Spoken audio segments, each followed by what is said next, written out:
अब बात करते हैं ब्रॉन्स्टेन-क्लोरी के अम्ल क्षार सिद्धांत की। आपको सीधे दिमाग में ले आना है, वे पदार्थ जो प्रोटॉन त्यागेंगे वो अम्ल होंगे, जो प्रोटॉन ग्रहण करेंगे वो क्षार होंगे। ये बहुत इंपॉर्टेंट सिद्धांत है अम्ल क्षार सिद्धांत। तो जो पदार्थ प्रोटॉन त्यागते हैं वो अम्ल कहलाते हैं, जो ग्रहण करते हैं वो क्षार कहलाते हैं। बहुत ध्यान से इसको समझिएगा। मैंने लिखा HCl plus H2O, H3O positive ion, Cl negative ion. देखो HCl ने एक प्रोटॉन त्यागा यानी एक H रिलीज कर दिया और अपने आप को बदल दिया Cl नेगेटिव में। तो वे पदार्थ जो प्रोटॉन त्यागते हैं वो क्या हो गए? अम्ल हो गए। मतलब HCl क्या हो गया? अम्ल हो गया, क्योंकि इसी HCl से एक H निकल गया और ये Cl नेगेटिव में बदल गया। तो ये हुआ आपका एसिड और इससे बना क्या? बेस, क्षार बना। ये एसिड हुआ और ये बेस हो गया। वे पदार्थ जो हाइड्रोजन आयन त्यागे अम्ल और अब जो क्लोरीन है वो ग्रहण करने की स्थिति में आ गया। जैसे ही आप Cl नेगेटिव के पास कोई भी H पॉजिटिव आयन लाओगे ये ग्रहण कर लेगा। तो जो ग्रहण करे वो क्षार। उसके बाद आ जाओ यहाँ पर H2O में। इस H2O ने इस H को ग्रहण किया है और अपने आप को H3O पॉजिटिव में बदला है। तो जो ग्रहण करे वो क्षार और जो त्यागे वो अम्ल। तो ये H2O जो हुआ ये बेस हुआ क्योंकि ये ग्रहण किया था और ग्रहण करने के बाद ये क्या बन गया भाई? एसिड बन गया, है ना। ग्रहण किया जब वो H2O था, अब क्या हो गया? वो H3O पॉजिटिव हो गया, यानी अब वो देने की स्थिति में आ गया। वो एक H आयन दे सकता है। ये लेने की स्थिति में था H आयन, इसने लिया इसलिए ये बेस था।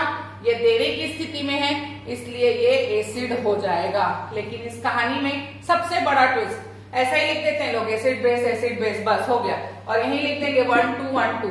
नहीं, ये एसिड 1 है और इससे इस एसिड से ये बेस बना है तो ये बेस 1 होगा। लोग लिख देते हैं एसिड 1 बेस 1, एसिड 2 बेस 2। वो गलत है। इस एसिड से ये बेस बना तो ये एसिड 1 था तो ये बेस 1 होगा। ये बेस 2 था तो ये एसिड 2 होगा क्योंकि ये वाला एसिड इससे बना है। तो यही अम्ल क्षार सिद्धांत की सबसे बड़ी क्वालिटी है कि जिस अम्ल से जो क्षार बने वही प्रथम लिखा जाएगा, जिस क्षार से जो अम्ल बने वो द्वितीय लिखा जाएगा। उल्टा भी हो सकता था, पहले यहाँ अम्ल की जगह क्षार और क्षार की जगह अम्ल आ सकता था। अब सबसे बड़ी बात देखिए, इन दोनों के बीच कितने का अंतर है? केवल एक प्रोटॉन अर्थात एक हाइड्रोजन का। इन दोनों के बीच भी एक प्रोटॉन और एक हाइड्रोजन का अंतर है। अतः ब्रॉन्स्टेन-क्लोरी सिद्धांत में अम्ल और क्षार के बीच केवल एक प्रोटॉन का अंतर होता है। लेकिन अगर कोई अम्ल ऐसा आ जाए जहां H2SO4 है या H3PO4 है तो वो डाई और ट्राई प्रोटिक भी कहलाते हैं। लेकिन हर बार केवल एक एक H निकालेंगे, एक साथ तीनों H या दोनों H नहीं निकलेगा। दूसरी इंपॉर्टेंट बात, ये HCl जब H3O में बदला या ये HCl जब Cl नेगेटिव में बदला तो ये अम्ल और ये जो क्षार था इसी अम्ल से ये क्षार बना तो इसे इसका संयुग्मी क्षार कहते हैं। क्या कहते हैं? संयुग्मी क्षार। अम्ल से बना क्षार संयुग्मी क्षार, क्षार से बना अम्ल संयुग्मी अम्ल, अम्ल से बना क्षार संयुग्मी क्षार, क्षार से बना अम्ल संयुग्मी अम्ल।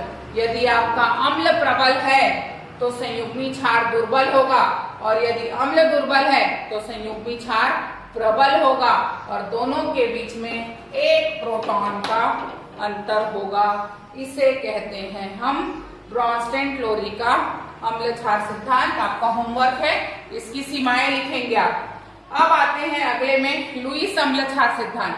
लुईस अम्ल क्षार सिद्धांत में बहुत सिंपल सी बात चलेगी, पूरी परिभाषा। ये दो में अब तक प्रोटॉन दान कर रहे थे, अब उल्टा हो जाएगा। अम्ल दान करेगा और क्षार ग्रहण करेगा। तो क्षार दान करेगा और अम्ल ग्रहण करेगा। वे पदार्थ जो एकाकी इलेक्ट्रॉन युग्म दान करें वो क्षार कहलाएंगे और वे पदार्थ जो एकाकी इलेक्ट्रॉन युग्म लोन पेयर बोलते हैं इंग्लिश में ग्रहण करें उसको हम अम्ल कहेंगे। वे पदार्थ जो एकाकी इलेक्ट्रॉन युग्म दान करें वो क्षार होंगे और जो ग्रहण करें वो अम्ल होंगे। सबसे अच्छा एग्जाम्पल है उपसा संयोजक बंध में भी मैंने पढ़ाया था। ये देखिए ये अमोनिया है, अमोनिया का अष्टक पूरा हो रहा है, एक हाइड्रोजन, एक अमोनिया नाइट्रोजन का इलेक्ट्रॉन 2 2 4 2 6 और ये एक एकाकी इलेक्ट्रॉन युग्म पड़ा है, इसके पास अमोनिया के पास चुपचाप पड़ा है।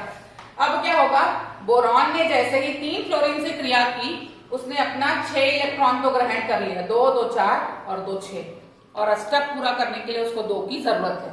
तब ये अमोनिया उसके साथ उपसह संयोजक बंध बनाएगा, एरो से प्रदर्शित बंध को उपसह संयोजक बंध कहते हैं, और केवल अपने इस लोन पेयर इलेक्ट्रॉन को यूज करने का परमिशन देगा। तो इसने लोन पेयर दान किया, जो दान करे वो लुईस बेस और जो ग्रहण करे वो लुईस एसिड। तो ये वाला जो था उसने दान कर दिया अमोनिया ने, इसने ग्रहण कर लिया, और इनके बीच जो बंध बना वो था उपसह संयोजक बंध। तो हमेशा याद रखना कि कोई भी लुईस अम्ल या कोई भी लुईस क्षार जब भी क्रिया करेगा, एक क्षार जो है वो लोन पेयर देगा, अम्ल हमेशा ग्रहण करेगा।